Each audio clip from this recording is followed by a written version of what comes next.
Okay, this little video is setting up the Icom 7300 to run with MacLoggerDX, and I had been using RumLog-NG on the iMac, and it worked really well. I liked it a lot.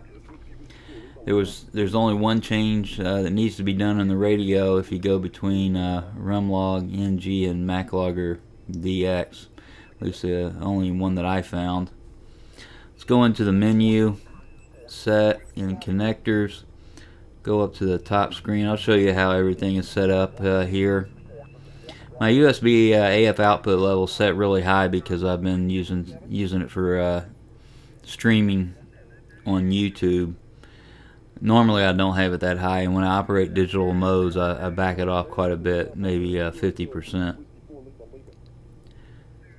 The next screen, the rest of these 50, 50, and 40 on the modulation level. Of course, data modulation is set to USB. The change that I had to make is in the CIV, and the only change between RumLog-NG and MacLoggerDX is the echo. The CIV USB echo back, I had to turn it on. So that's the only change, and normally this is linked, but to use the band scope in RumLog-NG I had to go in and unlink it, so I just left it like that. The last screen, USB send and the keying, I have these set so I can use it on my PC and do FSK RIDI, so that's all the same. I try not to change these settings at all if I can help it. But that's it for the radio. Next we'll go over and take a look at the software. Okay, back over at the computer. After you get your radio set up, you can go to dogparksoftware.com, and I'm on the link dogparklinks.html. I downloaded the Silicon Labs USB driver, installed it. You just download it and click on it in the downloads folder, and the rest walks you through. Get that installed, and the next place to go would be downloading the program, and I downloaded 6.09. This is a trial, so if you are just interested in trying it out, it'll work for, I believe, 15 minutes each time you open it, and that's what I did in the beginning, and then I went ahead and registered it. Downloaded it, it went to my downloads folder, I clicked on it, and it walked me through the process of installing it. Real easy to do.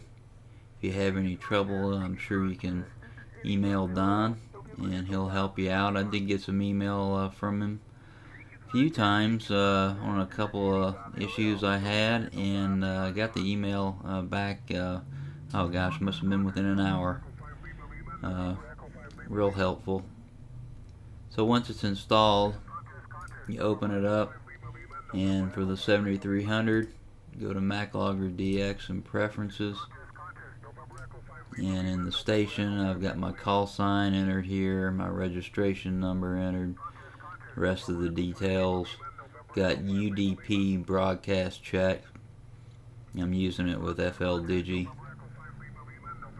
Under lookup, I went through and I set up all of these, and what I really like about MacLoggerDX is it will upload the QSOs in real time for QRZ, and then HRD log it does it for. It does it for club log, EQSL, LOTW, and Twitter. And that's really fun because it uploads a QSL image if you choose that. There's a lot of neat features in here, and I'm not going to go over all of them. They get it set up with the 7300. Choose the port, which is the USB. and then the radio, you choose it from the drop down list, and it'll show up here, radio 1, Icom 7300, the serial port. And if you have your radio set up like mine, it's 115.2, and I believe all this was the same here. I didn't change anything, didn't have to change anything here. I didn't check these off. Push to talk, I'm using radio command, and the keyer over here is the USB port. CW, I'm using DTR RTS. If you have your radio set up like mine, it'll work. And I'm just using the one USB cable. I went through and set up the rest of these, and I'm not going to spend a lot of time on that. I'll show you what it looks like. Right now I am not connected. I go over here and click on the little check mark there. It shows that the 7300 is available. And this is my log. I imported it from RumLog, didn't have any trouble doing it. What I really like is the DX cluster, and this is a nice looking screen here.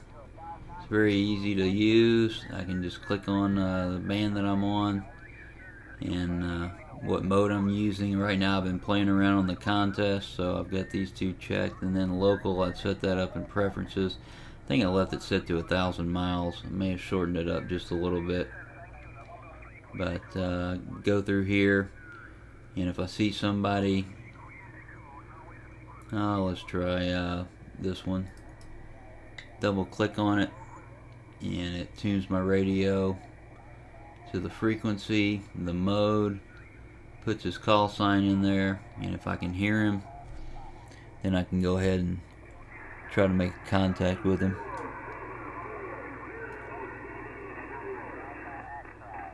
Yeah, I don't quite hear him. But anyway, boy, real neat program. I'm having a lot of fun learning about it and getting it set up with WSJTX, JT Bridge, FL Digi, getting FL Digi to log into it, and just a lot of fun to work with. I'm going to do another video on those digital modes and getting it set up. Got some help from Don and Dave. I'll put their call signs in the video and also in the article that I write. But I appreciate the help, and I hope you find this informative and useful. Please remember to like, subscribe, and share. Thanks for watching. 73 and good DX.